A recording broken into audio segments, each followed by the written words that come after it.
Bye-bye og sa tanang mga naminaw karon. I just want to share may makabuang nga liki nga storya sa kinabuhi ug gugma. By the way, just call me Candy, not my real name.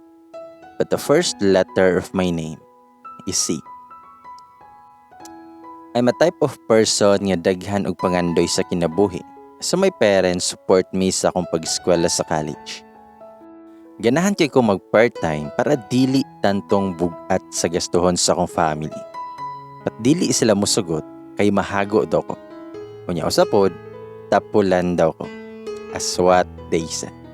But guys, telling you honestly, dili ko magtinapol basta ko sunada ko sa buhatonon. I want to become independent but wala ko'y nahimo kay dili ko tugtan nila og pa-part-time. Sumoto, nga wala na lang jud ko nag-part-time. Kani akong parents guys kay before ko ning enter og eskwela sa college, daghan kay ning pahimangno nako such as dili magyab-uyab, mag-eskwela og tarong para maayo ang kaugmaon. Yes, I answered my parents, yes mom. Salig kay sila nako. Speaking of uyab-uyab, mao jud ni always nilang i-remind nako na unya sa daw na.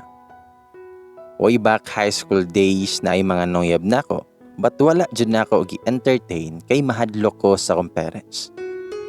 When I was in first year college, diri na nagsugod ang tanan. Isupak nako ang gipanghimangno sa akong parents na bawal sa ang uyab-uyab. Yes guys, ning sulod nako og uyab-uyab without permission sa akong parents. First uyab nako kay char-char ato nako og sugot. In short, dili jud ko sure sa akong feelings ato niya. So I post in my Facebook account na, don't be serious because it's just only a game. Mga to guys, nganing message bitaw to nako si uyab. Lain na ni moy, game raman di ay nang imuha. Nakonsensya ko ato guys. Wala na ko ning chat niya o siya sad kaya wala na siya ning chat nako. By the way, wala ko sakite na wala na siya ning chat nako kay 2 days rami nga nagkauyab. Bitaw. Siguro nilikay siya nako o gigisultihan man siya nako before nako siya nga gisugot na dili pa ko pauyab-uyabon sa akong parents. Butan ba siya guys, but naay something part niya na dili ko ganahan tungod sa gipakita niya sa pag-first meet namo.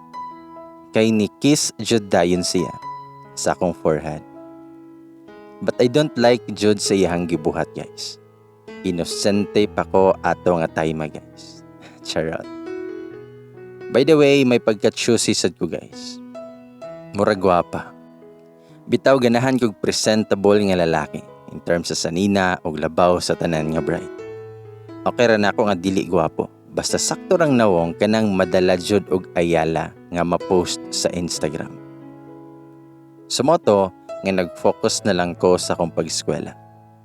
But kani si Facebook, makaingganyo jud basta boring ta. Moro jud nay madali-dali og kalingawan guys.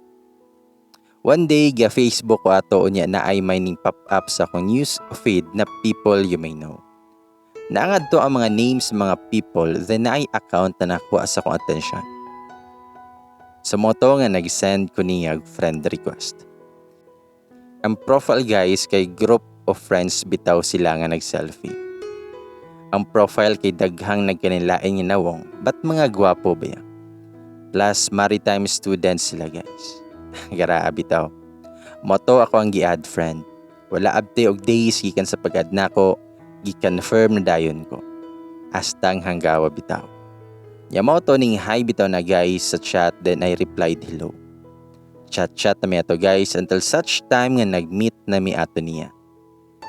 Siya man to ning ingon na mag-meet mi pero ako wala ko'y plano ato nga makikita niya kay kabuang rato ako abi.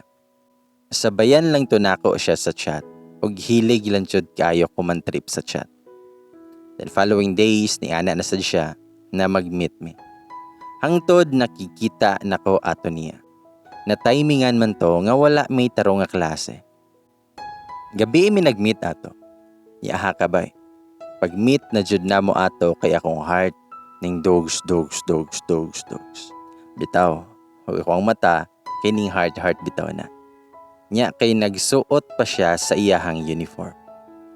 Oh my G. Kanit sa buing oy. Tungod man gud siyang uniform nga puti. Maritime student day siya guys.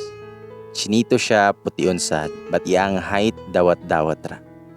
Topong raman mi. Moto nga nangadto na mig plaza.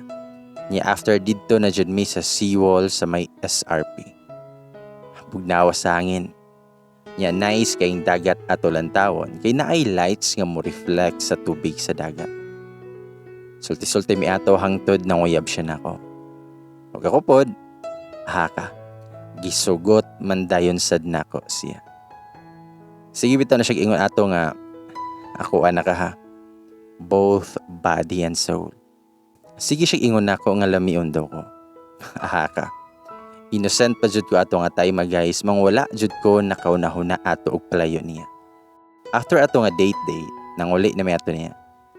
Gihatod ko niya sa Colon para unta mag-atang og jeep. Kunya naon sa ba? Nga gitipas man ko og giadto sa may Santo Niño padong sa may Colonnade. Nangutana ko niya nga asa to oy. Mitubag siya nga adto ta sa lugar na kitarang duha. Ako taon guys, kumpiyansa raligi kay buutan man sa dug face. Pag abot na namo atong lugar kay nihunong mi, unya ni ana siya. Ngatana na lang. So wala may nanulod. Nailakaw na may padulong sa Kulon kay ihatod na ligi ko niya para makasakay nako. Aron makauli na kay lagi hapit na 10:00 sa gabi. Pag abot na mo sa Colon Street, yan aganing iskina sa may Gaisano Main. Gilabang bitaw ko niya sa kalsada kay lagi dalhon na pod ko niya sa usa ka lugar. Kumpiyansa na sad ko. Pag-abot naman sa lugar, curious kay ko kay naay building. Ahak, lodge naman di ay. Kung familiar mo ana nga lodge, good luck. Gigunita niya akong kamot pasulod. Pasulod sa lodge. Ako tawon nga inosente kayo, ning go with the flow ra jud tawon. Sa moto, nga nanami sa room. Kilingkod ko o niya agi-on niya ang electric fan. 3 minutes mi ato nga naghinuktok. Og niana ako niya, nga dili ako ready aning butanga kay ganahan pa ko mo graduate. Mitubag siya, nga dili haligin na ako ipasulod. Sa moto, nagihubo niya akong blouse. Wala day ko nag-uniform ato, kay wash day to namo. He kissed me nga a lot to the max. Hangtod, nanay na hitabo na mo. First, wala jud na ako hubuwa kong underwear kay kulba kayo if mabuntis. Okay raman sa niya. Kani siya, kay guhubo na sa lower part nga gisulod. Nadala mi ato guro sa langit. Aw, di may makasulod sa langit.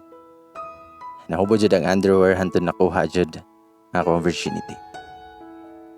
Gihinay ra jud niya pagsugod. Kay lagi, first timer pa ko anang butanga. Pero grabe jud siya guys. Perting wild jud anang thoughts. F-boy kong baga. Sa moto, nagasigin na jud mig sulod atog lodge after sa mong klase. Same day mi nga evening student but different nga university. I'm taking education and he's maritime student. Sukad na meet na ako siya, nag-iba na akong attitude like why ayo nga pagka-daughter sa akong parents. Pero even gasulod na ko anang world of thoughts. Naning gihapon ko sa akong pag-eskwela. Napilyapon ko sa dean's list. Pero milabay ang mga panahon, wala may istorya niya nga buwag na mi. But daghan siya na uyab na lain. Pero wala rasad na ako gimay. Bitaw, focus ko sa mong klase jud atong time kay daghan kay mig himuonon nga mga activities and project like maghimog lesson plan, then i-demo. Diba? Pressure kayong education nga student ba? Pero nice biya mag-ido kay madagdagan ang learnings pa. Bitaw, balik ta niya. Grabing panastas og chicks oy inya di biya chuyan. Bitaw, panlaban niya kay ihang mata nga chinito og ihang kurso. Pero ngano ning mga maritime student oy? May lang ni manghunt og chicks. Joke bitaw guys. Kasagaran jud kay mga F-boy ni sila. Pero dili tanan. Salute sa mga gentleman nga seaman out there. Pero bisag wala naming duha, magtots ra gihapon mi. Every time nga mo-chat siya na magtot mi, masugot dayon ko. After sa mong klase, magpaabot siya na siya sa ako sa eskina sa among school. Then dungan mi adto sa lodge. I don't know anong dili ko mabalibat niya. Basin gugma na guro kaayo ko niya. Pero daghan jud siya mga girls na charcharan og uyabon. Kami ni Jay kauyab jud mi sa una but why man sari og wa sad mi gabuwa. Siya ray nangita og laing relasyon sa bang girl. Pero magtots gihapon mi. Pero dili rasad na ako imay na nag-cheat siya. Basin nadala jud ko sa akong kananing sa eskwela.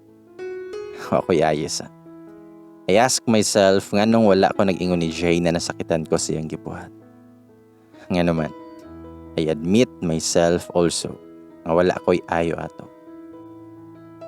Og to you Jay, unta, kung wala pa ka nagtinarong karon, magtinarong na kasi mong pagkalalaki in terms of be a good man, dili kay uwag giray imong gipangita. Ayaw pa dayon na ang imong pagka-F-boy, kay tinuod ra ba ng karma. Ikaw ang hinungdan nga nung wala na ko'y ayo pagka-daughter. I hate myself so much. Congrats di ay. Graduate na ka. Lig-apprentice ni mo ayaw na pa diyon na imong pagka-F-boy tawon. Likay ng every report. To all students out there, ayaw ko ninyo awata. Naning sulod na ng world of thoughts. Kaya mo ra gihapon if mabuntis na, mama og papa ra gihapon ta padulong. Just like me, wala na iayo pagkaanak. Bitaw, pawi ra ko soon. Karon continue gihapon ko sa pag-eskwela kay goal na ako nga makahuman. Hopefully, makagraduate in taon ko ug pohon-pohon mas successful na sa akong kinabuhi.